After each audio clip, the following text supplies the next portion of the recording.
This channel does not promote any violent, harmful, or illegal activities. All content provided by this channel is meant for an educational purpose only. একটু পরেই শামশেরগঞ্জ হিংসা মামলার সাজা ঘোষণা ইতিমধ্যেই জঙ্গিপুর আদালতে পেশ করা হয়েছে।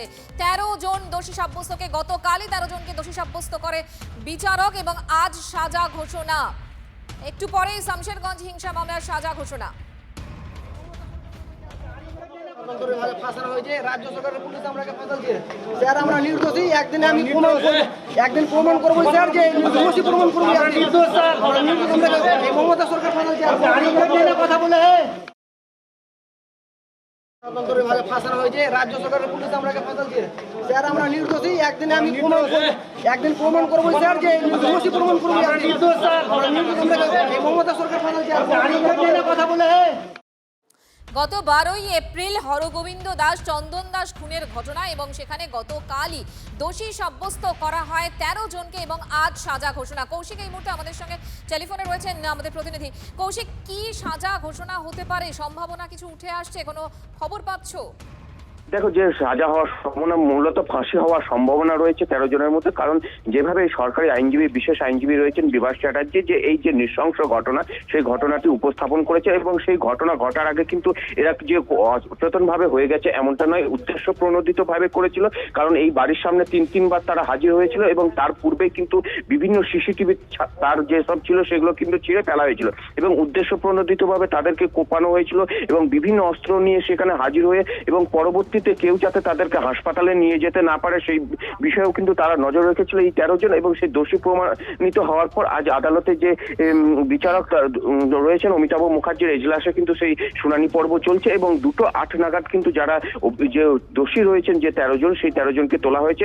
এখনো কিন্তু যে সরকারি আইনজীবী তিনি কিন্তু তার বিভিন্ন এর আগে বিভিন্ন বিচার প্রক্রিয়ায় বিভিন্ন যে সাজা ঘোষণা সেই সব সাজার কথা বলছে এবং তিনি আরো একটা দাবি করছেন যে এদেরকে যদি ফাঁসি না দিয়ে যদি যাবজ্জীবন দেওয়া হয় তাহলে কিন্তু আরো যারা অপরাধী রয়েছে তারা সাহস পেয়ে যাবে। কারণ যে তারা ভাববে যে এরকম অপরাধ করে আবার তারা যাবজ্জীবন সাজা খেয়েছে, তারা পুনরায় আবার বাড়ি ফিরে আসতে পারবে। সেক্ষেত্রে যে এই নক্কারজনক ঘটনা ঘটেছে সেই ঘটনায় দোষীদের ফাঁসি দেওয়া হোক। এবং একটি ইউপির একটি ঘটনা উল্লেখিত করেন যে বিএনএস নতুন আইন হওয়ার পরে কিন্তু উত্তরপ্রদেশের পর এই বাংলায় দ্বিতীয়। ধন্যবাদ তোমাকে। আবারও বাংলাদেশে গ্রেফতার এসআইআর অবহে আমরা যেটা খবর পাচ্ছি 4 জন বাংলাদেশিকে গ্রেফতার করা হয়েছে, একজন মহিলা সহ 3 জন রয়েছে এবং বাংলাদেশে পালানোর আগেই তারা পাকড়াও হয়েছে। ধৃতদের নাম ফারুক, আরিফ, মারুফ ও লাভলি মণ্ডল। ধৃতরা কবে কিভাবে অনুপ্রবেশ করেছিল পুলিশ জানতে চাইছে। এই বিষয়ে তদন্ত শুরু হয়েছে। আরও একবার জানিয়ে রাখবো, এসআইআর এর মধ্যেই 4 বাংলাদেশি গ্রেফতার। বনগাঁ থেকে জালে এক মহিলা সহ 4 জন।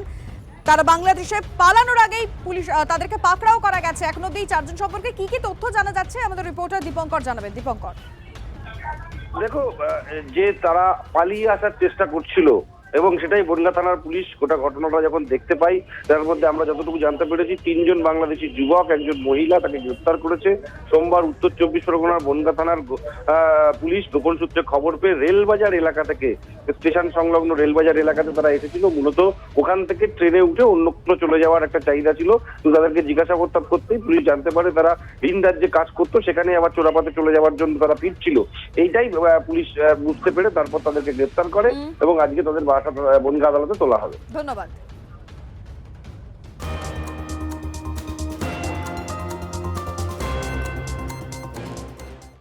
সিইও দপ্তরের সামনে ফের তৃণমূলপন্থী বিএলওদের বিক্ষোভ। এই মুহূর্তে ছবি আপনাদেরকে দেখাবো। সিইও দপ্তরের সামনে আবারও ধুন্ধুমার। গতকালও আমরা দেখেছিলাম ধুন্ধুমার কাণ্ড এবং এই মুহূর্তে যে ছবি আপনাদের দেখাচ্ছি সিইও দপ্তরের সামনে আবারও তৃণমূলপন্থী বিএলওদের বিক্ষোভ।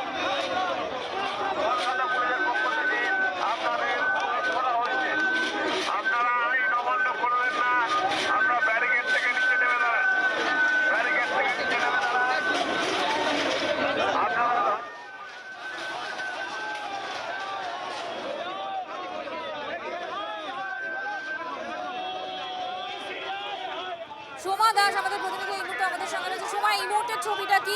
আজ তারা আবারও বিক্ষোভ দেখাচ্ছেন, আজকে তাদের কি বক্তব্য? ইলেকশন কমিশনের অফিসের সামনে আজ বিএলও পার্সন রয়েছেরাও কিন্তু বিএলও অধিকার মঞ্চের প্রতিনিধিরা তারা বিক্ষোভ দেখিয়েছেন। গতকাল আমরা দেখেছি যে দফায় দফায় বিক্ষোভ হয়েছে, আজও কিন্তু তারা বিক্ষোভ দেখাচ্ছে। এই মুহূর্তে দেখতে পাচ্ছ বিক্ষোভ দেখাচ্ছেন ব্যারিকেড তৈরি করা হয়েছে, সেই ব্যারিকেড টপকে তাদের আসার চেষ্টা, ব্যারিকেড ধরে তারা ধাক্কাধাক্কি করছে এবং তারা যেটা মূলত বলতে চাইছেন, তারা বলছেন যে তাদেরকে ডেপুটেশন যেতে হবে এবং তারা চাইছেন কমিশনারের কাছে ডেপুটেশন দেওয়ার জন্য। আমি এখানে কথা বলবো,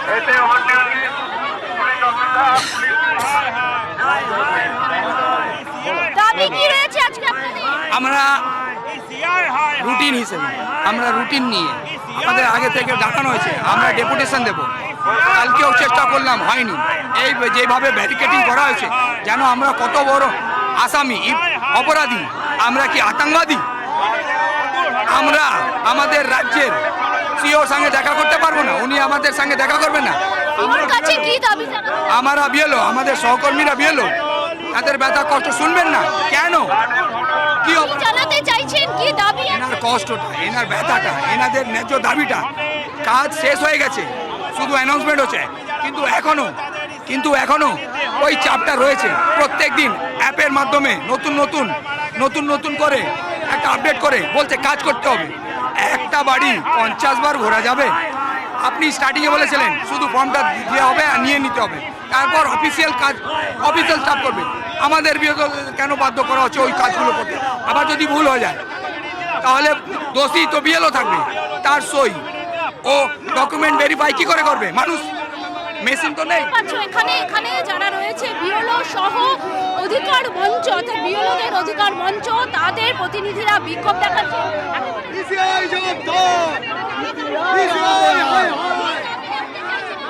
আমাদের চাহিদা হচ্ছে দিনের পর দিন বিএলওদের কাজ বাড়ানো হচ্ছে। কেন আমাদের কাজ 11ই ডিসেম্বর শেষ হয়ে গেছিল, তাও কেন দিনের পর দিন কাজ বাড়ানো হচ্ছে? প্রত্যেকদিন নতুন মেসেজ হচ্ছে, নতুন কাজের চাপ বাড়ানো হচ্ছে। স্কুলগুলোতে বিএলওরা আসতে পারছে না, রেজাল্ট তৈরি করতে তারা কোনো সাহায্য করতে পারছে না, মাধ্যমিক পরীক্ষার সামনে সিলেবাস শেষ করতে পারছে না। কেন আমাদের টিচারদের উপর কেন মানসিক চাপ হচ্ছে? না, আমি বিএলও নই, আমার সহকর্মীরা বিএলও, তাদের হয়ে আমি এসেছি।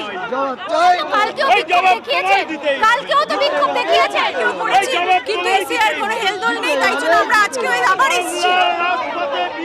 আপনারা এখানেই ধর্নায় থাকবেন, বিক্ষোভ দেখাবেন, আমাদের চাহিদা পূরণ না হবে আমরা এখান থেকে যাব না। যারা বিএলওরা রয়েছেন এবং অধিকার মঞ্চের প্রতিনিধিরা রয়েছেন, তারা কিন্তু বলছেন, গতকালও কিন্তু আমরা দেখেছি আপাতত নজর রাখো। সিইও অফিসের সামনে বিএলওদের বিক্ষোভে মামলা, পুলিশের অজ্ঞাত পরিচয় ব্যক্তিদের বিরুদ্ধে সদ্য প্রণোদিত মামলা দায়ের। সরকারি কাজে বাধা সহ একাধিক অভিযোগে জামিন অযোগ্য ধারায় মামলা দায়ের পুলিশের। সিসি ক্যামেরার ফুটেজ সংগ্রহ করে তদন্তে পুলিশ। যদিও এখনো পর্যন্ত গতকালের বিক্ষোভের ঘটনায় কেউ গ্রেফতার হয়নি। বারবার সিইও দফতরের সামনে বিক্ষোভে নিরাপত্তা প্রশ্নের মুখে। আরও একবার আপনাদের জানাই, সিইও অফিসের সামনে বিএলওদের বিক্ষোভে মামলা, পুলিশের অজ্ঞাত পরিচয় ব্যক্তিদের বিরুদ্ধে শতপ্রণোদিত মামলা দায়ের।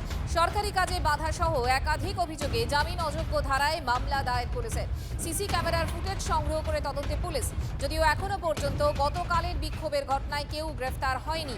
বারবার সিইও দফতরের সামনে বিক্ষোভে নিরাপত্তা প্রশ্নের মুখে।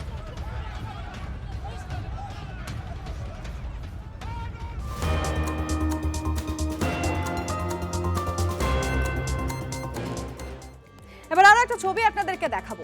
বাবার সামনেই প্রবীণ তৃণমূল নেতাকে ঘাড় ধাক্কা কাউন্সিলরের ছেলে। শুধু ঘাড় ধাক্কা নয়, গুলি করে মারার হুমকিও দিয়েছে। যেটা এখনো অবধি তথ্য সামনে এসেছে, এই তৃণমূল কার্যালয় থেকে বের করে দেওয়া হচ্ছে তৃণমূল কর্মীকে। কিন্তু কেন এরকমটা ঘটেছে? আর বাবার সামনে এরকম ঘটনা ঘটলো, তৃণমূল কর্মীরা ছিলেন, কি হয়েছে? আমাদের রিপোর্টার অনন্ত জানাবেন। অনন্ত, দেখো, এর আগে কিছুদিন আগে আমরা লক্ষ্য করেছিলাম যে তৃণমূলের পার্টি অফিসের ভেতরেই এক যুবককে লাঠিপেটা করছে, নৈহাটির চিত্র ধরা পড়েছিল। ফের আবার এই একই চিত্র ধরা পড়লো বেলগড়িয়া 32 নম্বর ওয়ার্ডে।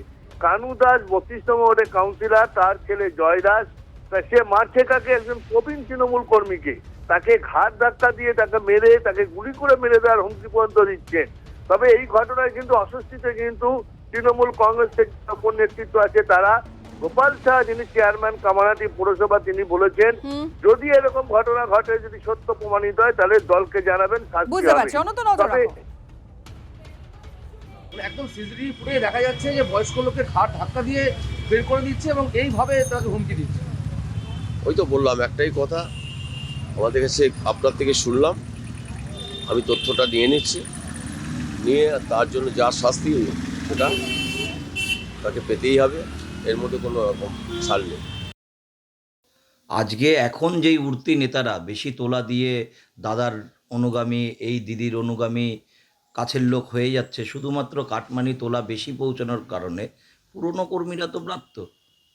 এই পুরনো কর্মীদের বোঝার সময় এসছে, তারা বুঝে নিক যে কাদের জন্য লড়াই করেছিল, কাদেরকে ক্ষমতায় বসিয়েছে। আজকে এই দিনটাই ওনার দেখার প্রাপ্য ছিল, আর তৃণমূলের থেকে এর থেকে ভালো কিছু তো আশা করা যায় না।